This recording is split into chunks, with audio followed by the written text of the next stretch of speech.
Pet clinic है और ये झारखंड सरकार ने इसको 2015 से ये चल रहा है। यहाँ पे जितने सारे स्मॉल एनिमल्स हैं, जैसे डॉग हो गया, रैबिट हो गया, पैरट्स वगैरह, जितने भी स्मॉल एनिमल्स हैं सबका ट्रीटमेंट यहाँ होता है। जनरली यहाँ पे क्या है ना कि मेरा जो SHO ऑफिस है, SDHO sub divisional animal husbandry officer का ऑफिस यहीं पे चल रहा है और यहाँ पे किसी डॉक्टर की स्थापना नहीं हुई है। यहाँ पे चूंकि हम डॉग में चाहे स्मॉल एनिमल में ज्यादा इंटरेस्टेड हैं, इससे मुझे कहा गया है कि आप जब इस पोस्ट पे हो तो आप इसको सुचारू रूप से आप ही इसको चलाएंगे, इसलिए मैं इसको बंद कर रही हूँ।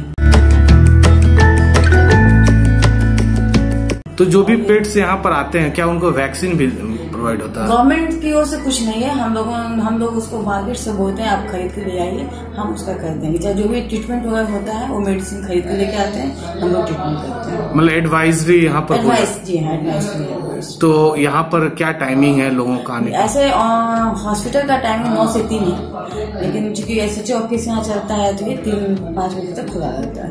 अच्छा, जो लोग यहाँ पर पेट्स लेके आते हैं उन्हीं की सेवा होती है या फिर आप लोग जाते भी हो? अधिकांश लोग लेकर ही आते हैं और चूंकि मेरे पास कोई हैंड नहीं है तो मैं नहीं जा पाती हूँ। बहुत इमरजेंसी केस होता है तो फिर जाके देख लेते हैं। अच्छा, पेट्स का यहाँ पर क्या एडमिशन भी होता है, एडमिट भी होते हैं क्या? एडमिट होने नहीं, कुछ नहीं।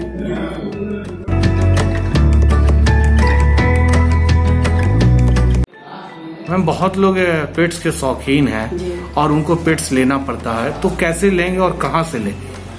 देखिए, सही में बात तो सही है कि बोकारो में लोग बहुत शौकीन हैं और बहुत लोग चाहते हैं कि मैं डॉग को अपने पास रखूं। रखना भी चाहिए, है ना, कि एक जानवर को एक घर मिल जाता है, इससे बड़ी क्या हो सकती है। लेकिन है क्या कि लोग उनको यहाँ पेट्स खरीदने में बहुत कॉस्टली पे करना पड़ता है। एक दूसरे से जिसको जान पहचान है उसी से वो खरीद लेते हैं। वही सब पेट्स मेरे पास ट्रीटमेंट के लिए भी आते हैं। क्या क्या सावधानी बरतनी चाहिए पेट्स लेने के समय? देखिए, आपको पहले तो जो भी डॉग जो पेट लवर्स हैं, पेट खरीदने के पहले उनको देखना चाहिए कि हम जो डॉग परचेज कर रहे हैं किस पर्पज से। सबसे पहले तो पर्पज जानना चाहिए कि हमको डॉग किस पर्पज से खरीदना है। बहुत लोग डॉग ऐसे ही खरीद लेते हैं तो उससे क्या होता है कि बाद में जब बड़ा हो जाता है संभाल नहीं पाते हैं तो उसको फिर भगा देते हैं, ये गुनाह करते हैं। इसलिए आप भाई जब भी डॉग परचेज करने जाइए तो सबसे पहले आप दिमाग में ये बैठा लीजिए कि हमको किस पर्पज से खरीदना है। जो बहुत से कि घर में कोई बुजुर्ग लोग हैं, हस्बैंड वाइफ हैं, कोई बच्चे नहीं है तो लोग डॉग खरीदना चाहते हैं, तो मेरा सलाह है कि वैसे लोगों को वैसा डॉग खरीदें जो कि आराम से उसको पाल सकें और उनमें उनको एक्स्ट्रा एफर्ट करने की जरूरत नहीं पड़े। जैसे कि मान कोई बुजुर्ग हैं तो उनको खासकर स्मॉल ब्रीड में पोमेरियन आ जाएगा, लासा एप्सो आ जाएगा, बीगल है, इस तरह का डॉग जो जिसको आराम से मॉर्निंग वॉक, इवनिंग वॉक सब करा सकते हैं, उस तरह के डॉग को पाल सकते हैं। जिस घर में कुछ जो घर में बहुत सारे लोग हैं और चाहिए कि उनको गार्डिंग पर्पस के लिए चाहिए तो फिर लैब्राडोर हो गया, जर्मन शेफर्ड हो गया, ये आम तरह का डॉग है जो आप आराम से उसको रख सकते हैं और कोई परेशानी फिर डॉग में उनको नहीं होगी, है ना। और ऐसे यहाँ बहुत सारे लोग तो पिटबुल वगैरह भी रखे हैं, लेकिन यहाँ पे पिटबुल वगैरह डॉग का कोई वैल्यू ही नहीं है। लोग खरीदने को तो बहुत कॉस्टली 10,000 20,000 रुपये का डॉग खरीद लेते हैं, या और जब वैक्सीनेशन की बात आती है तो 100 रुपया तक भी नहीं निकालना चाहते हैं कि मुफ्त में मेरा इलाज हो जाए। और पेट क्लिनिक में पास कोई सामान नहीं है, कोई दवा नहीं है, मैं मुफ्त में इलाज कर सकूँ। यहाँ पे है कि फीस नहीं लगता है, लेकिन दवा तो आपको खरीदना पड़ेगा। इसलिए डॉग खरीदने के पहले आप बहुत सारी चीज देख लीजिए, क्योंकि एक डॉग में मिनिमम से मिनिमम 1500 से 2000 रुपये खर्च पड़ता है पालने, क्योंकि खिलाने पिलाने में खर्च आता है और वैक्सीनेशन में खर्च आता है। डॉग को जो लोग ट्रीटमेंट करते हैं, डिवॉर्मिंग देते हैं, समय समय पे दिया जाता है, उसमें खर्च आता है। तो अपना पॉकेट भी आप देख लीजिए कि आप उसको पे कर पाते हैं कि नहीं कर पाते हैं।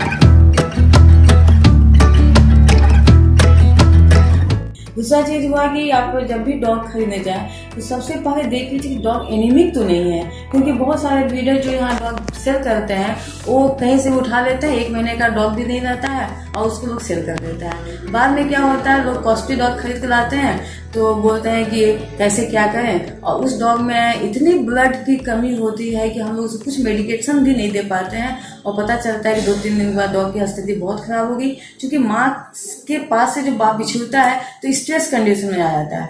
और जनरली लोग क्या करते हैं कि यहाँ पे किसी के पास चले जाएंगे जो सुई देने जानता है, सिंपल जो इंजेक्शन देने जानता है उसके पास लोग जाते हैं, बोलते टीका कर दीजिए। उसको ये तक भी पता नहीं है कि टीका हम करें कि नहीं करें।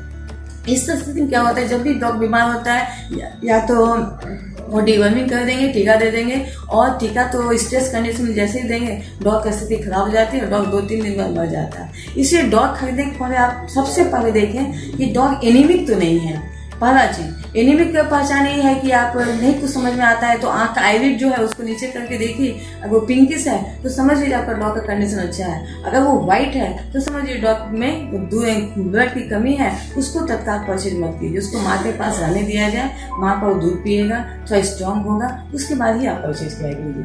पहला चीज। दूसरा चीज है कि डॉग जब भी आप परचेज करते हैं तो उसको लोग जनरली दुकान में जाते हैं और पेट फूड में आता है पेडिग्री, रॉयल कैनाइन, ये सब खिलाना शुरू करते हैं। आप खुद सोचिए कि जो 1 महीने का बच्चा है जिसको दांत छोटा दांत है वो कैसे चबा पाएगा, चबाना तो बहुत मुश्किल है। फिर लोग दलील देते हैं कि नहीं उसको पानी में फुला के मैं देती हूँ। सिंपल सी बात है कि अगर आप उसको देते हैं तो वो कॉन्स्टिपेशन भी कॉज करता है। कॉन्स्टिपेशन होने के कारण क्या होता है, कभी कभी पॉटी जब करता है तो एनस कोलैप्स कर जाता है। इसलिए ये मेरा खास डॉग जो पेट लवर्स हैं उनसे ये दरख्वास्त है कि जब भी आप डॉग खरीदें पेट फूड तुरंत मत खिलाया कीजिए, क्योंकि पेट फूड खिलाने पे बहुत ही प्रॉब्लम होता है और घर का खाना खिलाने में कोई भी प्रॉब्लम नहीं है। स्टार्टिंग में कुछ प्रॉब्लम होता है लेकिन आप उसको घर का खाना खिलाइएगा तो फिर डॉग की स्थिति अच्छी रहेगी। और उसके बाद फिर डॉग का मैनेजमेंट वगैरह भी है। डॉग का मैनेजमेंट यही है कि जब भी आप घर पे लाते हैं तो चूंकि डॉग माँ को से बिछड़ के आता है तो स्ट्रेस कंडीशन में रहता है, तो आप कम से कम 1 सप्ताह 10 दिन उसको खाना खिलाइए अच्छे से। डॉग का जब स्ट्रेस खत्म हो जाए तब पहला डीवर्मिंग उसको शुरू कीजिए। और स्टार्टिंग में डीवर्मिंग जो हर एक वीक करना चाहिए, लेकिन जनरली लोग क्या बोलते हैं कि नहीं 15 दिन पे कर दो, 1 महीने पे कर दो, ये गलत है। उसको हर एक वीक आप डीवर्मिंग कीजिए। 2-3 बार डीवर्मिंग करने के बाद फिर आप उसका वैक्सीनेशन आप 6 वीक के बाद कभी भी करा सकते हैं। लेकिन जब तक आपका डॉग आता है, 1 महीने पे डॉग आता है आपके पास, डीवर्मिंग करते करते 15 दिन 2 महीना 1 महीना बीत जाता है तो आप हर 2 महीने पे करा सकते हैं। तो वो आपके लिए पे करना भी आसान हो जाएगा और डॉग का भी कंडीशन अच्छा रहता है।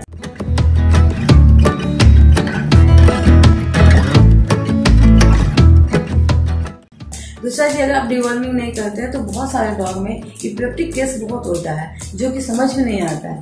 डॉग ओनर को जो डॉग पेट लवर्स हैं जब डॉग खरीदे तो एक बार और चेक कर रहे हैं कि डॉग में अम्बिलाइकल हर्निया बहुत होता है और जिनमें जो पता नहीं चलता है। अम्बिलाइकल हर्निया के नाभि के पास होता है। अम्बिलाइकल हर्निया का पहचान यही है कि वो रिंग, उसमें अगर हम अंगूठा दबाते हैं तो एक रिंग फॉर्मेशन होता है। तो इस तरह का डॉग में आप उस समय तत्काल आप परचेज मत कीजिए, नहीं तो फिर बाद में आपके प्रॉब्लम हो सकता है।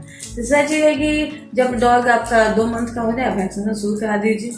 और हाँ, वैक्सीनेशन तभी कराइए जब आपका डॉग एनीमिक नहीं हो, स्ट्रेस नहीं हो तब। बिना जब स्ट्रेस में होगा तो आप इसको वैक्सीन बिल्कुल ही मत कराइए। उसके बाद फिर आप वैक्सीन कराइए, घर का खाना खिलाइए।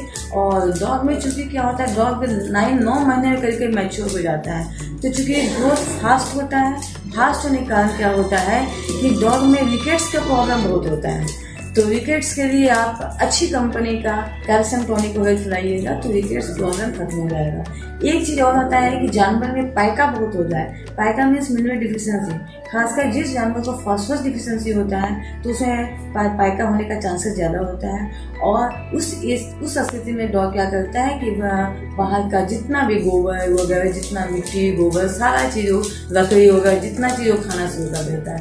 इसलिए 2 मंथ से 1 जब आप घर डॉग को लाते हैं, लिवर टॉनिक के साथ साथ उसको कैल्शियम सप्लीमेंट देना सुनिश्चित कीजिए, तब आपका डॉग की स्थिति अच्छी रहेगी। फिर आप 3 महीने के बाद एंटीबायोटिक का वैक्सीन कराइए।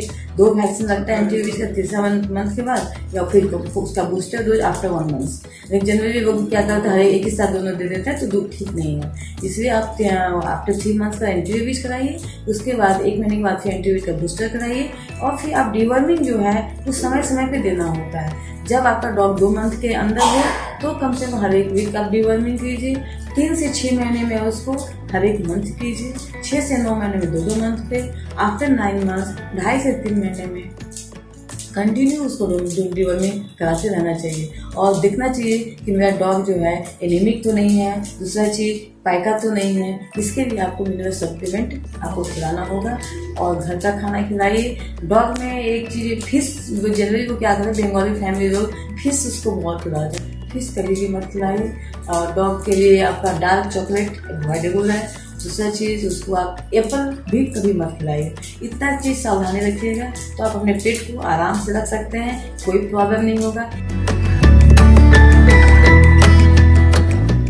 एक चीज मैं अपने और कहना चाहूंगी, जनरली लोग जब डॉग को घर लाते हैं तो सोचते हैं कि मेरे को पसीना आता है, डॉग को भी आता होगा, इसे खूब नहलाते हैं। ये डॉग में सीबेशियस ग्लैंड नहीं होता है, उसे हम लोग भी तो पसीना नहीं आता है। इसलिए ये सोचना छोड़ दीजिए कि डॉग को रोज नहलाना चाहिए। डॉग को आराम से जितना कम से कम आप नहला सकते हैं उतना डॉग के लिए भी अच्छा होगा, आपके लिए भी अच्छा होगा। अगर आप ज्यादा उसको नहलाइएगा तो पानी जो है कहीं कहीं जमा हो जाता है, जिसके कारण बॉडी में स्मेल आता है, घर महकने लगता है। उस स्थिति में लगेगा कि डॉग मैंने बेकार पाल दिया है।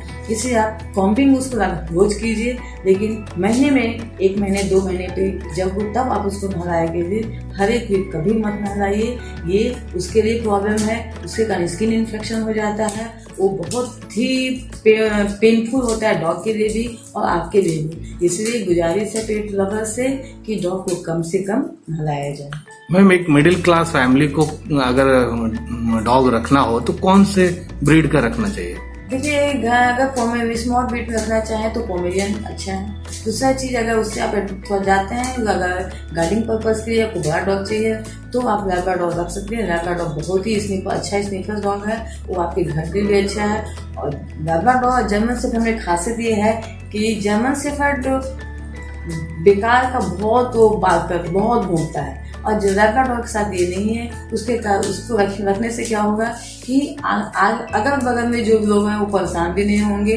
लैब्राडोर में खासियत क्या है, वो लोगों को पहचानता है, वो सूंघ के बता सकता है कि डॉग जो आदमी मेरे पास आ रहा है वो किस नेचर का है और क्या है। और ये चीज जर्मन शेफर्ड में नहीं, जर्मन शेफर्ड में भी है, लेकिन वो अटैकिंग मूड में ज्यादा रहता है। इसलिए सिंपली अगर आप डॉग पालना चाहें तो लैब्राडोर, और छोटे जानवर में छोटे में आप पोमेरियन को आप पाल सकते हैं।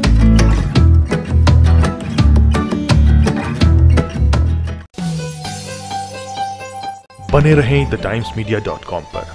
आप हमें Facebook और YouTube पर भी देख सकते हैं।